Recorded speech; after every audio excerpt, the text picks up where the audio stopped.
Welcome friends, treatment explain channel के एक नए एपिसोड में आपका स्वागत है। दोस्तों, आज हम हार्ट डिजीज के बारे में बात करने जा रहे हैं। जैसा कि आप सबको पता है कि भी कुछ दिन पहले सौरव गांगुली को हार्ट अटैक हुआ। इस घटना ने पूरे देश को सोचने पे मजबूर कर दिया कि इतने एथलेटिक पर्सन और जो अपनी सेहत का इतना ध्यान रखता हो, क्या उसको भी हार्ट अटैक हो सकता है।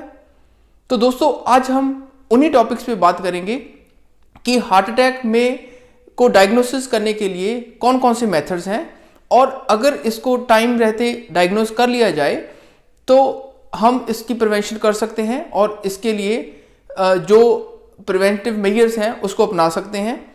तो दोस्तों, शुरू करते हैं आज का एपिसोड।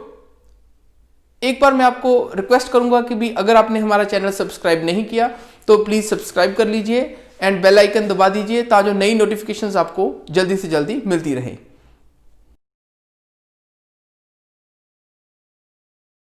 तो दोस्तों, आप बात करते हैं कि भी वो कौन से मेथड्स हैं जिससे हम ये पता कर सकते हैं कि भी पेशेंट को हार्ट अटैक या हार्ट की कोई प्रॉब्लम आने वाली है या नहीं। ये 6 मेथड ऑफ डायग्नोसिस कहे गए हैं। इनमें से फर्स्ट मेथड जिसके बारे में हम बात करेंगे वो है हिस्ट्री। अगर हम किसी पेशेंट की प्रॉपर हिस्ट्री लें, उसकी फैमिली हिस्ट्री के बारे में बात करें कि उसके फैमिली में किसी को ब्लड प्रेशर की हिस्ट्री या फिर ऐसा कोई हार्ट अटैक या कोई ऐसी प्रॉब्लम है हार्ट से रिलेटेड, तो फिर हम इजीली प्रेडिक्ट कर सकते हैं कि भी उस पर्सन को आने वाले फ्यूचर में हार्ट प्रॉब्लम्स की चांसेस है। और साथ में ही अगर उनके फैमिली के डाइटरी प्लान के बारे में भी सोचा जाए कि अगर वहां पे कोई सॉल्ट इंटेक ज्यादा लिया जा रहा है और या फिर वो कुछ फ्राइड फूड ऐसा कुछ या अनहेल्दी फूड कुछ सेवन ज्यादा कर रहे हैं, तो ऐसी हिस्ट्री हमेशा हेल्पफुल होती है कि भी पेशेंट को के आने वाले प्रॉब्लम्स को प्रेडिक्ट करने के लिए। तो हिस्ट्री के बाद दूसरा सबसे मेन मेथड आता है पेशेंट की फिजिकल एग्जामिनेशन का। तो फिजिकल एग्जामिनेशन में हम कुछ बातों का ध्यान रखते हैं, जैसे कि उसका वेट नॉर्मल से अगर ज्यादा है तो ओबीस पेशेंट में हमेशा ही हार्ट की प्रॉब्लम्स आ जाती हैं। और साथ में ही अगर पेशेंट को हाई ब्लड प्रेशर है तो ब्लड प्रेशर हाई होने के कारण उसके हार्ट पे बहुत ही बुरा प्रभाव पड़ता है। उसके कारण उसके हार्ट के मसल्स इनलार्ज हो सकते हैं, जिसको कार्डियोमायोपैथी या फिर कार्डियोमेगैली कहा जाता है। तो ब्लड प्रेशर अगर नॉर्मल से ज्यादा है तो ये भी एक खतरनाक सूचक है आपकी हेल्थ के बारे में। और अगर उस पर्सन को या उस पेशेंट की बात करें तो फिर अगर उसको चलते टाइम सांस फूल रही है तो या फिर उसके पैरों में कोई सूजन है तो फिर ऐसा भी कुछ ये खतरनाक सिम्टम्स ही माना जाएगा कि भी हम प्रेडिक्ट कर सकते हैं कि भी उस पेशेंट को हार्ट की प्रॉब्लम्स हो सकती हैं। एक्सर्शनल डिस्निया इसके लिए एक टर्म यूज की जाती है। एक्सर्शनल डिस्निया का मतलब होता है कि भी काम करते हुए सांस का फूलना। हो सकता है कि भी उसको कुछ कदम चलते हुए सांस फूल रही हो या कुछ सीढ़ियां चढ़ते हुए सांस फूल रही हो। ऐसी कंडीशंस को हमें अच्छी तरह से देखना चाहिए और फिर उसके लिए रिक्वायर्ड टेस्ट जरूर करवाने चाहिए। और इसके बाद तीसरा मेथड है ईसीजी। ईसीजी बहुत ही ट्रेडिशनल एंड बहुत ही सस्ता मेथड है जो आपके हार्ट के स्टेटस को अच्छे से बता सकता है। बहुत सारे डॉक्टर्स अभी भी ईसीजी पे ही रिलाई करते हैं।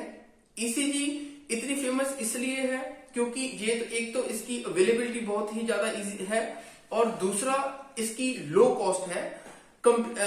बाकी डायग्नोस्टिक टेक्निक से ज्यादा ईसीजी सस्ता भी है एंड बहुत ही ज्यादा इजी भी है। तो ईसीजी बहुत ही ज्यादा ईसीजी को ही ज्यादा डॉक्टर्स फॉलो करते हैं हार्ट की स्टेटस बताने के लिए। तो उसके बाद हम ईसीजी में आपको सभी को प्रोसीजर को पता है कि भी इसमें हार्ट की इलेक्ट्रिक कंडक्टिविटी को चेक किया जाता है। कुछ इलेक्ट्रोड्स होते हैं जो हमारे चेस्ट पे लगाए जाते हैं और बाजू पे और टांगों पे लगाने के बाद वो ईसीजी मशीन से कनेक्ट किए जाते हैं और उसके बाद इलेक्ट्रिक इंपल्सेस को रिकॉर्ड किया जाता है जिसको बाद में डॉक्टर एनालाइज करता है। तो दोस्तों, जो ये पहले 3 मेथड्स हैं, ये बहुत ही सिंपल मेथड्स हैं। इसको अगर आप अच्छे से गौर से किसी पर्सन में देखेंगे तो आप भी बता सकते हैं कि भी उसको कार्डियक चेकअप की जरूरत है या नहीं है। इसके बाद हम जो 4th, 5th and 6th method है वो थोड़ा सा टेक्निकल है, और टेक्निकल होने के साथ ही साथ इसमें एक एक्सपर्ट ओपिनियन कंसल्टेंट की जरूरत पड़ती है, तो उसके बारे में मैं आपको डिटेल में बताता हूं। जो 4th मेथड है वो है चेस्ट एक्सरे। चेस्ट एक्सरे करवा के हम ये पता लगवा सकते हैं कि भी कार्डियक साइज बड़ा तो नहीं है। बहुत सारी कंजेंटल हार्ट एबनॉर्मेलिटीज जो कहते हैं वो भी हम चेस्ट एक्सरे से डिटेक्ट कर सकते हैं। कुछ हार्ट की प्रॉब्लम में हार्ट की शेप कुछ स्पेसिफिक हो जाती है, तो ऐसी कंडीशन में चेस्ट एक्सरे हमेशा हेल्पफुल होता है। पर चेस्ट एक्सरे की खुद की कुछ लिमिटेशंस हैं, क्योंकि चेस्ट एक्सरे के एक्सरे रेज के ओवर एक्सपोजर से भी प्रॉब्लम्स होती हैं, इसीलिए इसको हमेशा ही अपने फैमिली डॉक्टर की सलाह से ही करवाना चाहिए। इसके लिए कभी भी आप अपनी मर्जी से एक्सरे कभी मत करवाएं। और उसके बाद 2 और प्रोसीजर्स हैं, मेथड्स हैं, जिसको कहते हैं invasive and non invasive method. 5th method is non invasive method. Non invasive method में 3 प्रोसीजर्स हैं जिसके थ्रू हम चेक कर सकते हैं कि भी हार्ट का हेल्थ स्टेटस कैसा है। इसमें 3 है प्रोसीजर्स: इकोकार्डियोग्राफी, कार्डियक सीटी एंड कार्डियक एमआरआई। इकोकार्डियोग्राफी में हम अल्ट्रासाउंड मशीन से हार्ट की तस्वीरें बनाई जाती हैं, और इसमें हमें हार्ट की पंपिंग कैपेसिटी का पता चलता है, हार्ट के वॉल्स का चेकअप इसमें होता है, और साथ में ही अगर हार्ट में कोई इन्फेक्शन है या फिर हार्ट में कोई कंजेंटल एबनॉर्मेलिटी है, ऐसी कंडीशंस को इकोकार्डियोग्राफी से ही डिटेक्ट किया जाता है।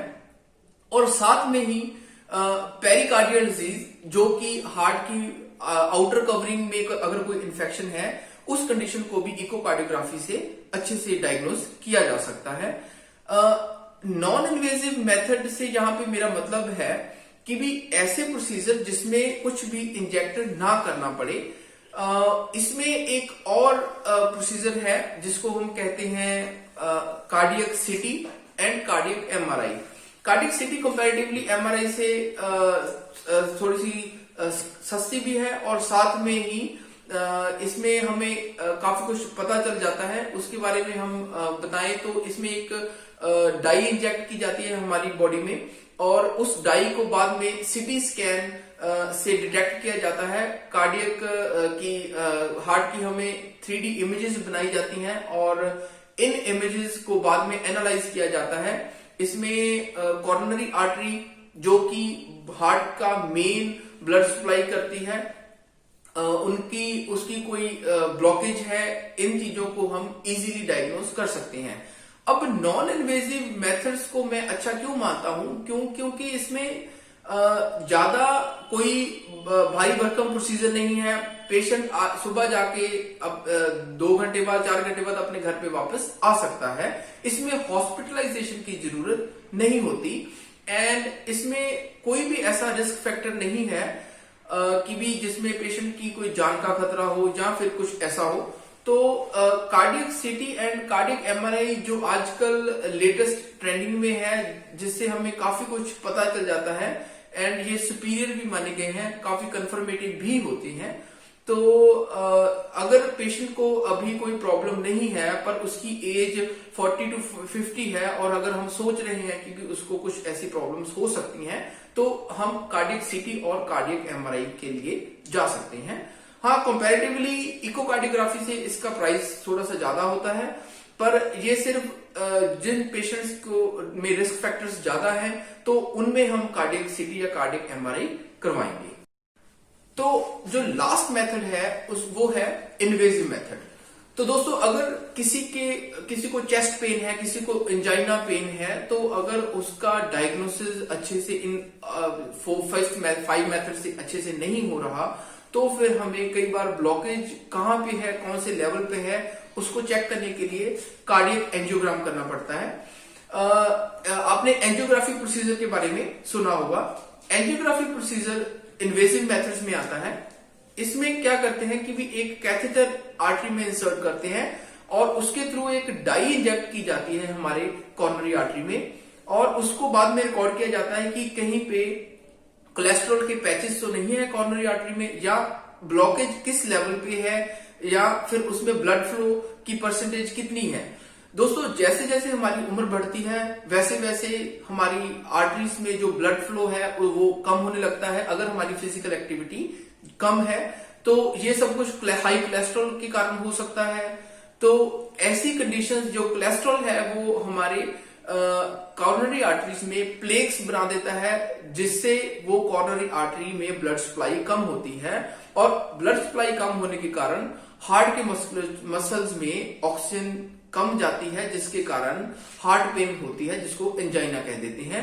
तो जो एंजियोग्राफी होती है वो एंजियोग्राफी एक लास्ट प्रोसीजर है जिससे हम पता कर सकते हैं कि भी कौन कौन से लेवल पे कितनी ब्लड सप्लाई है और इसकी परसेंटेज कितनी है, ब्लॉकेज का परसेंटेज कितना है। तो जो एंजियोग्राफीज हैं वो स्पेसिफिकली कैथ लैब्स में होती हैं। ये इसमें पेशेंट को हॉस्पिटल में एडमिशन लेनी पड़ती है और उसके बाद उसको वहां पे एडमिट होने के बाद ही ये प्रोसीजर किया जाता है। तो ये थोड़ा सा बाकी मेथड से कॉम्प्लिकेटेड है। उम्मीद करते हैं कि भी आपको ये 6 के 6 मेथड्स, हिस्ट्री टेकिंग, उसके बाद physical examination, ECG, echocardiography, X-ray and जो इन्वेजिव मेथड एंजियोग्राफी है उसके बारे में आपको काफी कुछ पता चला होगा। और आशा करते हैं ये इंफॉर्मेशन आपके लिए और आपके फैमिली मेंबर्स के लिए हेल्पफुल भी होगी और आप इसको अपने और फैमिली मेंबर्स के साथ शेयर भी करेंगे, ताकि वो समय रहते अपने सेहत के लिए और ज्यादा ध्यान दें